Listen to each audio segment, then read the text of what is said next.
ရှင်မတဲ့ခန်းကြီးခொနစ်ခန်းငယ်ခொနစ်ပြပါတော်ရည်ရှာကြတော်ရှာရိပေတိသာဝရဏတော်အာရိပေတိရန်တော်ကြတာပဲနော်ဒီကျမ်းချက်ကိုသူကြည့်တဲ့အခါတောင်းကြတော့ဒီဘာပြောလဲတောင်းနေပါပြီ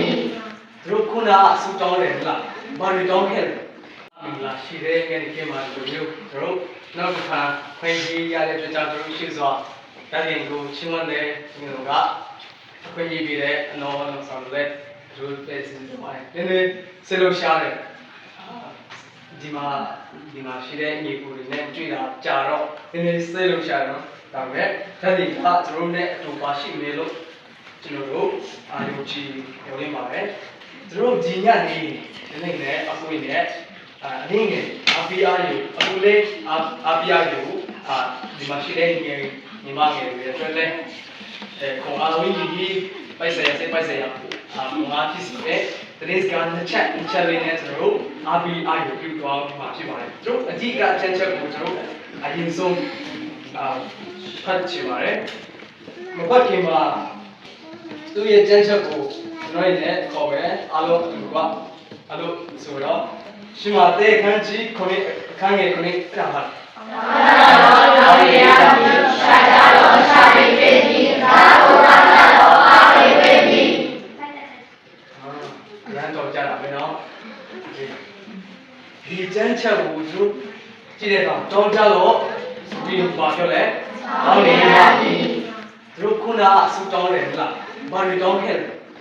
ရှင်မတဲ့ခန်းကြီးခொနစ်ခန်းငယ်ခொနစ်ပြပါတော်ရည်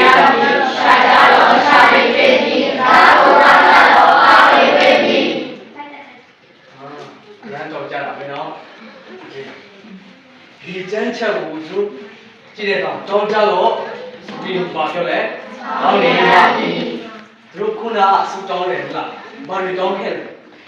နည်းနည်းဘာတွေတောင်းခဲ့လဲခုနအဆူတောင်းဆူတောင်းမတောင်းဖြစ်လိုက်ဘူးလားတို့ခုနဘာတွေတောင်းဖြစ်လဲမဟုတ်ရင်ဒီမနေ့တို့ဘာတွေဆူတောင်းဖြစ်လဲကျမ်းမာဖို့အတွက်လင်မာဖို့အတွက်ဒီမှာခုနအနေနဲ့လင်မာမာဒီဖို့အတွက်စပြင်ဆူတောင်းနေနော်ဒီလိုတို့ဆူတောင်းတဲ့ခါမှာဖတ်ဘုရားခင်ကကျွန်တော်ကိုပေးမယ်ဆိုတဲ့ခရီးကဒီကျမ်းချက်ကိုတောင်းကြတော့တောင်းရမည်ဆိုတဲ့ကျမ်းချက်ကိုကြည့်ချင်ဖြင်းပြတယ်ကကျွန်တော်တောင်းတဲ့အရာတွေကိုပေးမယ်ဆိုတဲ့ခိုင်မာတဲ့အတိပေးထားတာကျွန်တော်တွေ့ရပါတယ်ဒီနေရာမှာဆိုရင်ပြတယ်ကဘာကိုတောင်းစီခြင်းလဲသိကြတယ်ဘာလို့တောင်းစီခြင်းရလဲခမန်းကြီးဘာတောင်းစီခြင်းလဲပြတယ်ကကားမော်တော်ဘောလုံးလားဘာတောင်းစီခြင်းချစ်ချင်းမြတ်တာပညာဘာဖြစ်ဒီလဲတို့လိမ္မာဖို့ဟုတ်ပြီနောက်ဘာတွေတောင်းချင်သေးလဲပြရင်ဘာတွေပေးချင်လဲဗါလဲဟုတ်တယ်ဒီဘာစကားဟုတ်တယ်ဘာလဲညာတွေကိုထောက်ပြတယ်ကတို့လူသားတွေဖြစ်တဲ့အတွက်ကြောင့်အပြစ်နဲ့မပြေဘူးအပြစ်သားတွေဖြစ်တယ်ငယ်ငယ်အခုမှအမွေးတဲ့ကလေးကလည်းအပြစ်သားဖြစ်တယ်ဘာဖြစ်လို့အပြစ်သားလို့ခေါ်ရလဲဆိုရင်တို့မိဦးဖာဦးဖြစ်တဲ့အာဒါအေဝါကအတိလို့ပြီးတော့အပြစ်မှာကြာရှုံးတဲ့အတွက်ကြောင့်အာဒါအေဝါကနေဆက်ပြီးတော့သူတို့ရဲ့သားသမီးတွေကိုမွေးစားကလေးလေးကပြင်အပြစ်သားဖြစ်တယ်ဒါပေမဲ့သူတို့သခင်ယေရှုဒီလောကမှာတွားစင်းလာတဲ့အခါမှာသူကဒီအပြစ်မိဦးဖာဦးတွေပြုလုပ်တဲ့အပြစ်ကိုသခင်ယေရှုကလေးဝဲကနိုင်မှာအတိသက်ခံပြီးတော့သူတို့ကိုကယ်တင်ခြင်းအပြင်တရားတွေကိုလူမျိုးခွင့်ရတာဖြစ်ပါတယ်ဒါပေမဲ့ဒီအခါကျတော့ဒီမှာရှိတဲ့ညီကိုညီကိုမော်တော်ရီတိထားဖို့ကဗျာဒီပခင်ယေရှုရဲ့ကယ်တင်ခြင်းကဆိုရင်ကျွန်တော်တို့ကောင်းတဲ့အရာတွေလို့ကယ်တင်ခြင်းရတာကိုပခင်ယေရှုကသူ့ရဲ့အသေးစိုးတော်ကြောင့်ကျွန်တော်ကိုကယ်တင်ခြင်းပေးနေဆိုတဲ့အချက်ကိုတိကျစွာမှတ်သားစေချင်ပါတယ်ကျွန်တော်ဒီကျမ်းချက်ကိုပြန်သွားမယ်ဆိုရင်တောင်းကြတော့တောင်းလီရမည်ဆိုတဲ့အခါမှာဗျာဒီကဘာလို့တောင်းစီခြင်းလဲဆိုတော့ကျမ်းစာထဲမှာပဲအဖြေရှိတယ်ကျမ်းစာထဲမှာဘယ်လိုအဖြေပေးလဲဆိုရင် ရှင်လူကအခန်းကြီးခုအခန်းငယ်73မှာဗာပြောလဲဆိုရင်73အဲ့ဒါမပတ်ခင်မှာရှင်လူကအခန်းကြီး7အခန်းငယ်ခုအရင်ဖတ်ပြမယ်နော်ခုနအရှိမတဲ့အခန်းကြီးခုနှစ်အခန်းငယ်ခုနှစ်နဲ့အတူတူပဲတပံငါစုရီက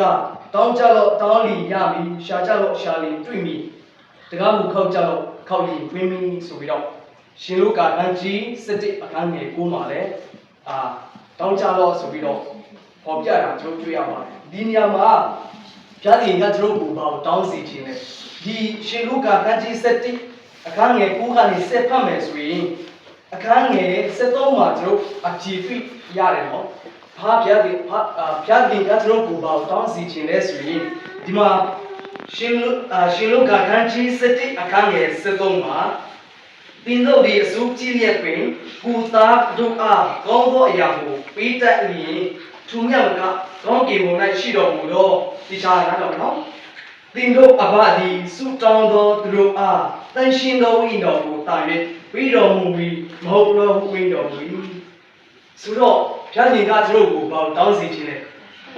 တန်ရှင်သောဝိညာဉ်တော်ကိုတယ်နော်ဒီကျမ်းစာထဲမှာအကြည့်အကြပေါ်ပြတာကြည့်ပါမယ်ရှင်မတဲ့ခန်းကြီးခုနှစ်အငယ်ခုနှစ်မှာဖတ်ပြတဲ့ကတောင်းကြတော့တောင်းလီရပြီရှာကြတော့ရှာလီတွေ့ပြီငါ့ကိုဟောက်ကြတော့ဟောက်လီပွင့်ပြီဆိုတဲ့ဒီဂတိတော်ကားဆိုရင်အဓိကချင်းတန်ရှင်တော်ဝိတော်ကိုဒီရှုကတောင်းစီချင်တာဖြစ်ပါတယ်ဒီမှာကျွန်တော်အငယ်သိတယ်အသက်ကငယ်လေးပဲရှိသေးတယ်တန်ရှင်တော်ဝိတော်မလို့သေးဘူးစိုက်ကင်းကျုံကြောင်းပုံပြောနေတယ်အဲ့ဒါမဟုတ်ဘူးငယ်သေးပြီနဲ့ငယ်ရွယ်နဲ့ရှမွေလာသိတယ်မလားရှမွေလာလည်းသူဟုတ်တယ်ဒီနေ့တော့ဘေးမှာတော့သူကဒီအလီယာနဲ့ပြားဒီရဲ့အမှုတော်ဆောင်တယ်သူကငယ်လေးချစ်ပြီးပဲပြားဒီရဲ့အမှုတော်ပြမှာပါဝင်နိုင်တယ်ဆိုရက်အရာကိုတို့တွေ့ရတဲ့အတွက်ကြောင့်တို့ငယ်ပြီမဲ့တန်ရှင်တော်ကိုနိတိုင်းသုံးခါရမယ်ဖြစ်ပါတယ်တန်ရှင်တော်ကိုဘယ်လိုတောင်းလဲဆိုရင်ဖတ်ပြခြင်းတို့ဒီတနည်းတာမှာတို့ဘယ်လိုသွားရလို့ရှမ်းမလဲကျွန်တော်မတတ်နိုင်တော့မစီရင်မကြံစေတတ်ပါတန်ရှိတော်ဝင်တော်ဖြင့်ဘုံဒီမဆအလံပြပြီးတော့ဘာဆိုပြီးတော့စူတောင်းရမယ်နော်နေတိုင်းဒီလိုမျိုးတန်ရှိတော်ဝင်တော်နဲ့ကိုတို့ခေါ်ပြီးတော့တောင်းပါမယ်ဆိုရင်တို့ဒီနေ့တာလုံးသွားရလို့ share ရတဲ့နေရာမှာဆိုရင်တန်ရှိတော်ဝင်တော်ကကျွန်တော်ရဲ့အသက်တာကိုဝမ်းချုံပြီးတော့ကျွန်တော်ရဲ့အသက်တာကိုလမ်းပြပူညီမယ်ဆိုတဲ့ချက်ကိုကျွန်တော်တွင်နဲ့ပြောချင်ပါတယ်ဒီဟာကတို့တောင်းရမယ့်အချက်ကဘာလဲ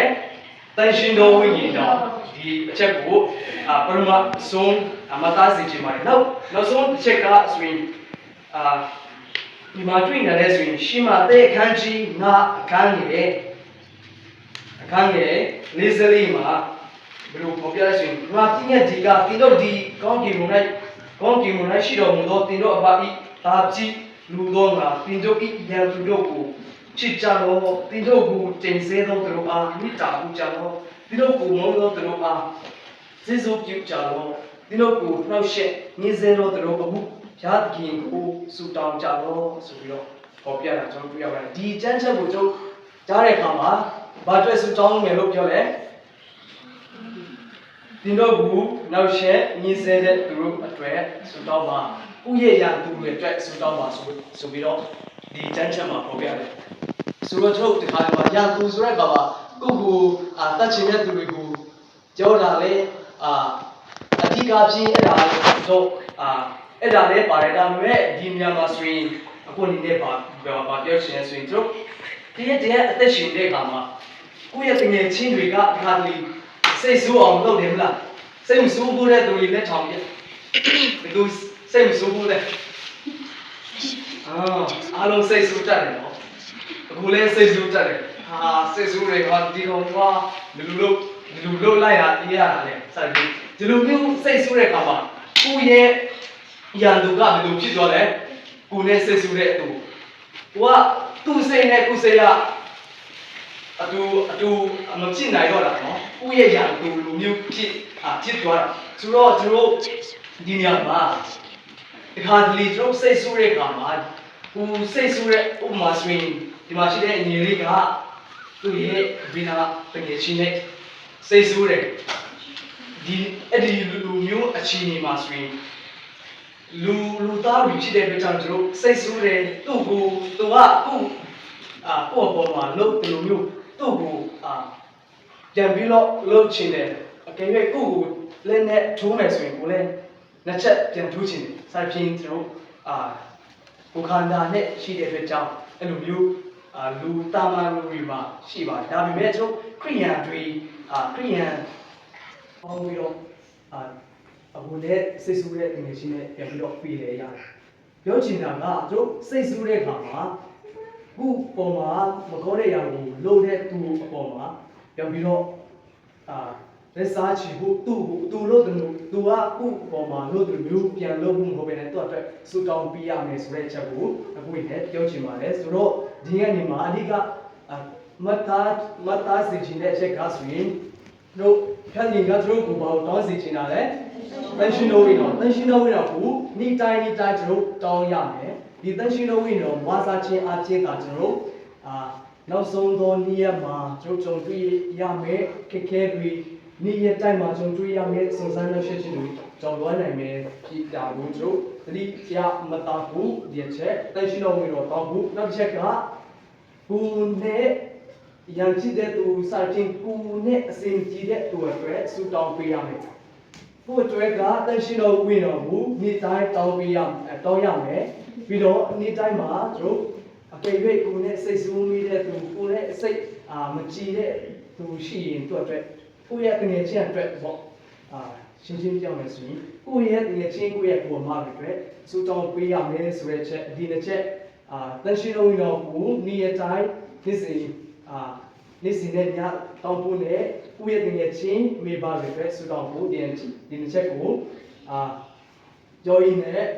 စူတောင်းဒီအပီယာယူပြုချင်းကိုကျွန်တော်နဲ့ဒီကောင်ချောချင်ပါတယ်အားလုံးပေါ်မှာပြတ်တဲ့ကောင်းချင်မင်္ဂလာချပြပါစေအာမင်